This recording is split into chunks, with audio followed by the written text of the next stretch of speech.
हमारे देश के जेनजी ने एक बार फिर साबित कर दिया कि वो किसी की अंधभक्ति करने के लिए नहीं है, बल्कि मौका मिलने पर सरकार की खटिया खड़ी करने का दम रखते हैं। ऐसे में उन्हें मौके के तौर पर मिला मीडिया का एक मंच, जहां उन्होंने सत्ता पक्ष के प्रवक्ताओं से देश के बजट और प्रधानमंत्री मोदी के भाषण पर ऐसे ऐसे सवाल दागे हैं कि यकीन से भी परे।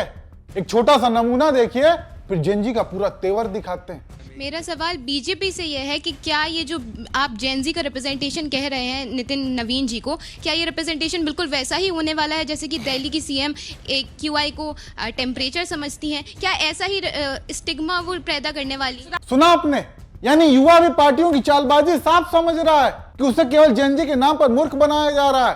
पहले रेखा गुप्ता जी को जेनजी का रिप्रेजेंटेशन कह के लाया गया, जिसका अंजाम रेखा जी के आए दिन वायरल हो रहे बयानों में साफ पता चलता है। और वही हाल अब बीजेपी के नए अध्यक्ष नितिन नवीन का है। खैर इसी बीच एक क्षण वो भी देखने को मिला जहां जेनजी ने एक प्रवक्ता की बातों पर खूब तालियां बजाई। वाकई केरला फाइल बनाया इन्होंने, कश्मीर फाइल बनाया, अब बनाते बनाते इन्हीं का वो फाइल बन गया एप्स्टीन फाइल। अब उसमें ये परेशान है। अरे इतना सुंदरता का काम ही इन्होंने किया है। अब मोदी जी इतना परेशान हो गए कि रात को फोन कर रहे हैं, ट्रंप भाई, ट्रंप हाँ ट्रंप भाई, मैंने फाइनल कर दिया डील, ओके करो, डिक्लेयर करो आप, एप्स्टीन फाइल में मुझे बचा लेना यार। आज भी आया है एप्स्टीन फाइल के बारे में बोल रहे हैं ना, यूएस डिपार्टमेंट, वहां का लीगल डिपार्टमेंट उसको रिलीज कर रहा है आए दिन और कोर्ट के निर्देश पर कर रहा है।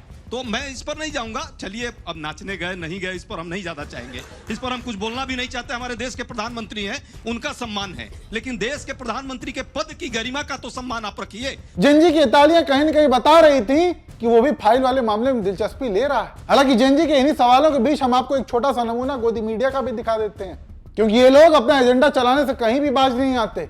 बात जब फाइलों की और पूर्व आर्मी चीफ की किताबों पर चल रही थी, तो सुनिए मैडम अंजना जी ने उस पर क्या बोला। आप लोग थोड़ा तो सोचिए, कभी एप्स्टीन को ले आते हैं, कभी कुछ ले आते हैं। नहीं, हम तो किसी बजट हम तो 70% आबादी की बात कर रहे हैं। इधर शिक्षा पर, रोजगार पर कर ही नहीं रहे पार्लियामेंट। कभी जनरल नरवणे की किताब ले आते हैं। सुना आपने?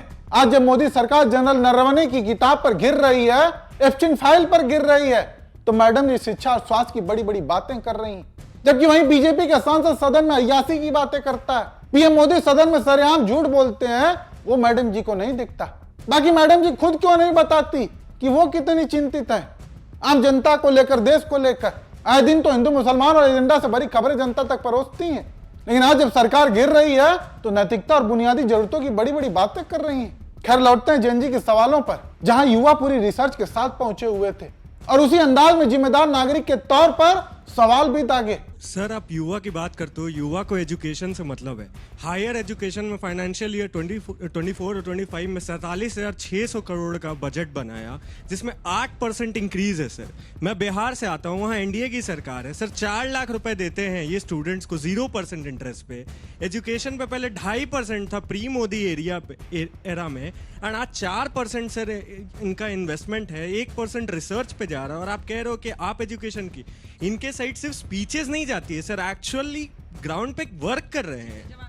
देखा आपने, युवा पूरी आंकड़ों के साथ मंचों पर पहुंच रहा है, और केवल पहुंच ही नहीं रहा है बल्कि सत्ता में बैठे लोगों से बिना डरे सवाल भी पूछ रहा है। ऐसे में कुछ युवाओं ने बजट को लेकर सरकार से कुछ तीखे सवाल दागे, वो भी सुनिए। मेरा प्रश्न सुधांशु जी से है कि सर जिस तरीके से पूरे वर्ल्ड में जियोपॉलिटिक्स हो रही है, आज भी अमेरिका इंडिया को आग दिखा रहा है। आप एक तरफ कहते हैं कि हम mother of all deal sign करें ईयू के साथ, पर इन सब चीजों में जो पिस रहा है वो एमएसएमई सेक्टर है सर, क्योंकि आज भी जो एमएसएमई है 45% एक्सपोर्ट पे बेस्ड है, पर उसके लिए कोई बात नहीं हो रही। मेरा सवाल सुधांशु जी से, अभी उन्होंने कहा कि अमेरिका में 10 साल का बच्चा कमा रहा, ठीक है, लेकिन अगर 16 साल का बच्चा कमा रहा, ठीक, लेकिन अगर इंडिया का बजट देखा जाए 10 साल में, हमारे यहाँ एजुकेशन पे पर ईयर बढ़ा ही है हमारा एजुकेशन का बजट, लेकिन जो ग्रेजुएट स्टूडेंट हैं वो अनएम्प्लॉयमेंट हैं, और जो पीएचडी होल्डर हैं वो भी अनएम्प्लॉयमेंट ज्यादातर हैं, और वो छोटे फॉर्म भर रहे हैं। आप ये बताइए, जब ग्रेजुएट स्टूडेंट और पीएचडी होल्डर को जॉब मिल ही नहीं रही है, तो 16 साल का बच्चा कहां से कमा लेगा? बताइए। इतने तीखे सवाल सुनने के बाद जानते हैं बीजेपी के प्रवक्ता महोदय की हालत कैसी होने लगी थी। एक बार वो भी देखिए। भाई साहब क्या हो गया बेटा? अरे तुम तो लगातार इसमें आ गए, चलो अभी बच्चों क्या हो गया भाई? नौकरी। पूरे घबरा गए थे प्रवक्ता महोदय, जबकि इनकी रिसर्च इतनी तगड़ी मानी जाती है कि इन्हें व्हाट्सएप यूनिवर्सिटी का प्रोफेसर तक कहा जाता है। खैर बजट को लेकर सवाल पूछने में युवा यही नहीं रुके, उन्होंने हेल्थ और एजुकेशन को लेकर भी बजट का जो दिखावा किया जाता है उस पर भी सवाल दागे। मेरा सवाल सुधांशु जी से है कि हमारे नेशनल हेल्थ पॉलिसी में 2.5 जीडीपी का हमें हेल्थ पे खर्च करना था और वो सिर्फ अभी 0.26 जो अभी नया बजट आया उसमें भी 0.26 या 27 का हर चीज में हमारा हेल्थ का भी बढ़ा है, एग्रीकल्चर का भी बढ़ा है, एजुकेशन का भी बढ़ा है। एब्सोल्यूट नंबर में बढ़ा है, वो परसेंटेज में पूछ रहा है। मेरा क्वेश्चन है सर कि इस बार के बजट में भी यूटीज को सेम ही बजट अवॉर्डेड किया गया है, एलोकेट किया गया है, डिस्पाइट द फैक्ट कि एक साल में बहुत कुछ चेंज हो जाता है, तो ये क्यों किया गया है? उधर भी प्रोपोर्शन बढ़ना चाहिए था।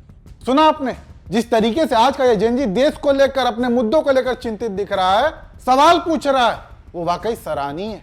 और कहीं न कहीं बीच में व्हाट्सएप यूनिवर्सिटी और सोशल मीडिया के जरिए युवाओं को जिस तरीके से ब्रेन वॉश किया जाता है वो भी ये जेनजी बखूबी समझ रहे हैं, रिसर्च कर रहे हैं, खबरों का फैक्ट चेक कर रहे हैं और फिर सब कुछ जांचने के बाद सवाल पूछ रहे हैं। और यही हमारे लोकतंत्र की खूबसूरती है। खैर, आप दर्शक आज के जेनजी को लेकर क्या सोचते हैं? आपकी जो भी राय हो कमेंट करके जरूर बताएं।